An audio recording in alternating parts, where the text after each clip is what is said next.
नमस्कार, मैं और रोहित कुमार, आप निज नेशन देख रहे हैं। देश भर के कई वीडियोस आपने देखे जिसमें प्रवासी मजदूर पलायन कर रहे हैं, कुछ ट्रेन में तो कुछ पैदल। भूख ऐसी चीज़ भी है कि शायद आप सब कुछ के बगैर रह पाए, लेकिन बिना खाए बिना पिए शायद रहना मुश्किल हो जाता है। शायद यही वजह है कि लोग सैकड़ों किलोमीटर का सफ़र जो है वो पैदल तक तय कर रहे हैं। लेकिन एक तस्वीर जो है वो बहुत तेज़ी से वायरल है। तस्वीर है राम पुकार की, उसी राम पुकार की जो कि दिल्ली के निज़ामुद्दीन पुल के नीचे बैठा रहा, रोता रहा, और उसकी तस्वीर किसी फोटोग्राफर ने खींच ली, जिससे आज तमाम जो विरोधी पार्टी के नेता हैं, कई लोग जो समाजसेवी हैं, उन्होंने अपनी प्रोफाइल पिक्चर बना ली है। आपने कई तस्वीरें देखी हैं पलायन की, सबका दर्द एक जैसा है, लेकिन राम पुकार का दर्द उन सभी तस्वीरों पर भारी सा है। राजधानी दिल्ली की एक सड़क के किनारे बैठा राम पुकार पंडित मोबाइल फोन पर बात करते हुए जार जार रो रहा था। उसकी यह दारुण तस्वीर देश भर के प्रवासी मजदूरों का प्रतीक बन गई।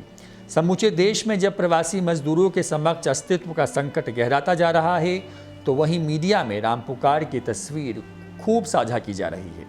लेकिन तमाम सुर्खियों के बावजूद वह अपने परिवार से अभी तक मिल नहीं पाया है और अपने 1 साल के बेटे की मौत से पहले उसकी सूरत तक ना देख पाया, जिस दुख ने उसे तोड़ कर रख दिया।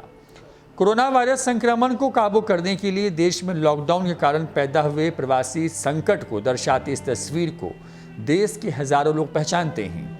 इस तस्वीर में बेतहाशा रोता नजर आ रहा प्रवासी श्रमिक राम पुकार भले ही अपने मूल राज्य बिहार पहुंच गया है, लेकिन वह अभी तक अपने परिवार से मिल नहीं पाया है।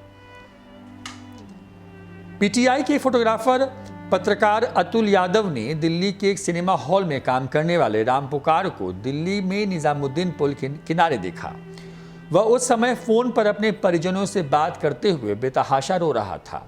उसी दौरान फोटो पत्रकार ने उसकी तस्वीर ली, जो देश के प्रवासी संकट का चेहरा बन गई। दिल्ली से करीब 1200 किलोमीटर दूर बिहार के बेगूसराय में अपने घर पहुंचने के लिए जूझ रहे 38 वर्षीय राम पुकार की तस्वीर को मीडिया में साझा किए जाने के बाद उसे बिहार तक पहुंचने में मदद मिल गई। वह इस समय बेगूसराय के बाहर एक गांव के स्कूल में पृथकवास केंद्र यानी कि क्वारंटाइन सेंटर पर है। राम पुकार इस बात से दुखी है कि वह अपने बच्चे की मौत से पहले घर नहीं पहुंच सका और उसे आखिरी बार देख भी न सका। ये तस्वीर लिए जाने के कुछ ही देर बाद उसके बेटे की मौत हो गई थी। राम पुकार ने पीटीआई भाषा से फोन पर कहा, हम मजदूरों का कोई जीवन नहीं है। उसने कहा, मेरा बेटा जो 1 साल का भी नहीं हुआ था, उसकी मौत हो गई। मेरे सीने पर मानो कोई पहाड़ गिर गया। मैंने पुलिस अधिकारी से मुझे घर जाने की गुहार लगाई, लेकिन किसी ने मेरी मदद नहीं की। राम पुकार ने कहा कि एक पुलिसकर्मी ने तो यह तक कह दिया, क्या तुम्हारे घर लौटने से तुम्हारा बेटा जिंदा हो जाएगा? लॉकडाउन लागू है, तुम नहीं जा सकते। मुझे उसकी यह बात में जवाब मिल गया। उसने बताया कि दिल्ली की एक महिला और एक फोटोग्राफर ने उसकी मदद की है। वह फोटो पत्रकार अतुल यादव का नाम नहीं जानता। राम पुकार ने कहा, मैं थका हारा सड़क किनारे बैठा था और यह सोच रहा था मैं घर कैसे पहुंच सकता हूं। एक पत्रकार आया और उसने मुझसे पूछा कि मैं परेशान क्यों हूं। उसने मुझे अपनी कार से ले जाने की मदद की कोशिश की, लेकिन पुलिस ने उन्हें भी अनुमति नहीं दी। उसके बाद एक महिला आई, उसने कुछ इंतजाम किया। वह मेरे माई बाप की तरह थी। मदद पहुंचने से पहले 3 दिन तक निजामुद्दीन पुल पर फंसे रहे राम पुकार ने कहा।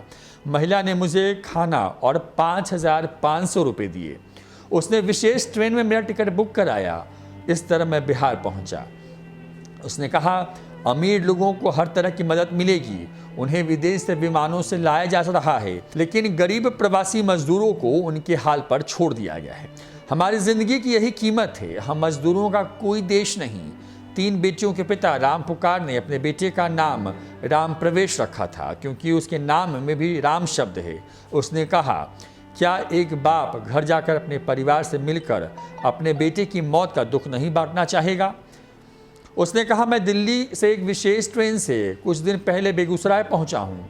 हमें पास में एक जांच केंद्र लेके जाया गया, वहां रात भर रखा गया। एक बस हमें सुबह बेगूसराय के बाहर एक स्कूल में ले गई। मैं तभी से यहीं हूँ। राम पुकार ने कहा, मेरी पत्नी बीमार है, मेरी 3 बेटियां पूनम, पूजा और प्रीति मेरा इंतजार कर रही हैं। ऐसा लगता है ये इंतजार कभी खत्म नहीं होगा। ये कहानी है बिहार के राम पुकार की, जो कि बिहार के बेगूसराय का है। उसके बेटे की मौत के बाद अपने परिवार से बातचीत को लेकर के एक फोटोग्राफर ने तस्वीर कैद की और ये तस्वीर देश भर के प्रवासी मजदूरों के संकट की तस्वीर हो गई है। आप कह सकते हैं कि एक चेहरा है उस संकट से जिससे लाखों लोग परेशान हैं, कुछ भूख से, कुछ पैदल चलने की वजह से, कुछ ट्रेनों के इंतजार में और कुछ सिस्टम की मार से। नमस्कार।